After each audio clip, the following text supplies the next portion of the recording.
मित्रांनो, आर-आर-बीने जवळपास 9,900 पदाची ALPची भरती प्रक्रिया काढली आहे आणि याचं शॉर्ट नोटिफिकेशन आर-आर-बीच्या वेबसाईटवर आलेलं आहे. मित्रांनो, हे नोटिफिकेशन बघून तुमच्या मनामध्ये बरेच काही प्रश्न पडत असतील की याच्यासाठी आपलं एज्युकेशनल क्वालिफिकेशन काय असलं पाहिजे, त्याचबरोबर आपलं वय किती असलं पाहिजे आणि आपलं मेडिकल स्टँडर्ड काय असलं पाहिजे आणि सगळ्यात महत्त्वाची म्हणजे याच्यात जर आपली निवड झाली तर आपण भविष्यात कुठपर्यंत प्रमोटेड होऊ शकतो किंवा आपल्याला भविष्यात कुठल्या कुठल्या संधी उपलब्ध असू शकतात. तर भावांनो, नमस्कार. मी बबन खडसे, स्टेशन मास्टर, दक्षिण मध्य रेल्वे. भावांनो, आज मी तुमच्यासाठी ALP या पदाच्या भरती प्रक्रियेच्या संदर्भात हा पूर्ण डिटेल व्हिडिओ घेऊन आलेलो आहे. हा व्हिडिओ शेवटपर्यंत बघा, जेणेकरून तुम्हाला याच्याबद्दल कुठल्याही शंका तुमच्या मनामध्ये उपस्थित होणार नाही. तर भावांनो, सर्वात महत्त्वाचं म्हणजे ALP या पदासाठी म्हणजेच असिस्टंट लोको पायलट या पदासाठी तुम्हाला भावांनो तुमचं एज्युकेशनल क्वालिफिकेशन हे 10वी पास आणि ITI धारक तुम्ही असले पाहिजेत.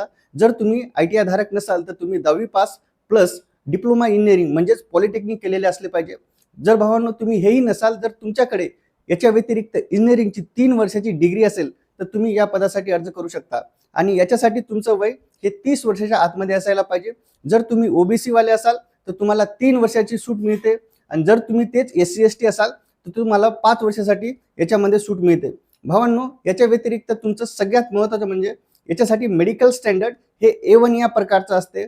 म्हणजे काय, याच्यामध्ये तुम्हाला डोळ्याच्या मेडिकलचा खूप विचार केलेला असतो.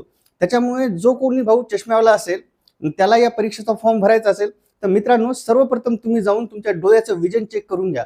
जर तुमच्या डोळ्याचं विजन 6/6 असेल तरच या पदासाठी अर्ज करा भावांनो, कारण की यामध्ये तुम्हाला कुठलीही सूट मिळणार नाही. मग तुम्ही SC वाले असो, ST वाले असो या OBC वाले असो, तुम्हाला मेडिकल स्टँडर्ड क्लिअर करणं कंपल्सरी आहे. आणि हा जॉब थोडा म्हणजे क्रिटिकल आणि वॉचफुल असल्यामुळे तुमचं मेडिकल स्टँडर्ड तुम्हाला 6/6 असं ठेवण्यात आलेलं आहे. त्याच्यामुळे चष्मावाल्यांनी सर्वात प्रथम जाऊन मेडिकल स्टँडर्ड चेक करूनच फॉर्म भरायचा आहे. जर तुमचं मेडिकल स्टँडर्ड क्लिअर होत नसेल तर तुम्ही याच्यासाठी फॉर्म भरू नका, कारण की भावांनो फायनल सिलेक्शन तुमचं होणार नाही आणि तुम्ही शेवटच्या स्तरातून तुम्ही बाद होऊ शकता. भावांनो, याच्या व्यतिरिक्त जर तुम्हाला सांगायचं झालं तर या आर-आर-बीने या शॉर्ट नोटीसमध्ये असं सांगितलेलं आहे की तुमच्याकडे जे काही आधार कार्ड असेल तर तुमचं ते आधार कार्ड सध्या तुम्ही लेटेस्ट बायोमेट्रिक आणि तुमच्या फोटोसोबत अपडेट केलेलं असलं पाहिजे. म्हणजे जेणेकरून तुम्हाला तुमच्या नावामध्ये काही चेंजेस नसले पाहिजे. तुमचं नाव जे 10वीच्या बोर्ड सर्टिफिकेटमध्ये आहे तेच नाव तुमच्या आधार कार्डमध्ये असलं पाहिजे. आणि जर समजा यदा कदाचित काही कारणास्तव तुमचं नाव चेंज झालं असेल तर तुमच्याकडे त्याच्यासाठी एक लीगल डॉक्युमेंट्स किंवा गॅझेटेड ऑफिसरचा पुरावा असणं गरजेचं आहे. भावांनो, ही झाली भरती प्रक्रियेतली सगळ्यात महत्त्वाची क्रिटिकल माहिती. आता या पदापासून तुम्ही प्रमोशन किंवा पुढे काय काय बनू शकता. भावांनो, ALP म्हणजे काय तर असिस्टंट लोको पायलट म्हणजे भविष्यात होणारा लोको पायलट. ट्रेनच्या ड्रायव्हरला मदत करण्यासाठी एक असिस्टंट असतो, कारण की भावांनो रेल्वेमध्ये सिक्युरिटी किंवा सेफ्टी या गोष्टीला खूप महत्त्व देण्यात येते. कारण की एका माणसाच्याने चूक झाली तर ती चूक दुसरा माणूस असल्यामुळे दुरुस्त झाली पाहिजे, म्हणून असिस्टंट पदाची प्रोव्हिजन रेल्वेमध्ये आहे. आणि भावांनो, हा असिस्टंट आहे, हा असिस्टंट लोको पायलटला सिग्नल, त्याचबरोबर कुठल्या ठिकाणी कुठली स्पीड आहे, किलोमीटर काय आहे किंवा एखादी ऑबनॉर्मल कंडिशन काय आहे, यदा कदाचित एखादी चूक ड्रायव्हरकडून होत असेल किंवा ड्रायव्हर काही गलती करत असेल तर ती गलती सुधारण्याचं किंवा त्याला ती आठवण करून देण्याचं काम हा असिस्टंट लोको पायलट करत असतो. आणि भावांनो, या असिस्टंट लोको पायलट पदावर तुम्ही 8 ते 9 वर्ष काम केल्यानंतर तुमचं प्रमोशन हे सिनियर ALP किंवा गुड्स लोको पायलट GLP म्हणजे मालगाडीचा ड्रायव्हर म्हणून होते.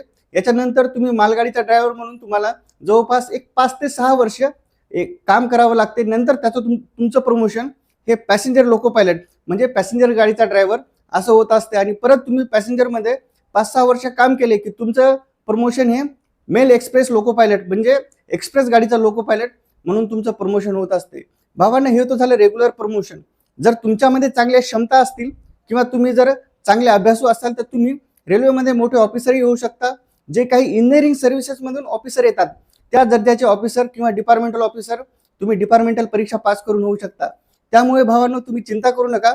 तुमचं एज्युकेशनल क्वालिफिकेशन काही असू द्या, तुम्ही 10वी प्लस ITI असाल किंवा 3 वर्षाचे डिप्लोमा इंजिनिअरिंग होल्डर असाल किंवा डिग्री होल्डर असाल, पण तुम्ही चांगला अभ्यास केला आणि इथं रेल्वेमध्ये येऊन तुम्ही चांगलं प्रोग्रेस दाखवलं तर तुम्ही निश्चितच UPSC दर्जाचे ऑफिसरही होऊ शकता.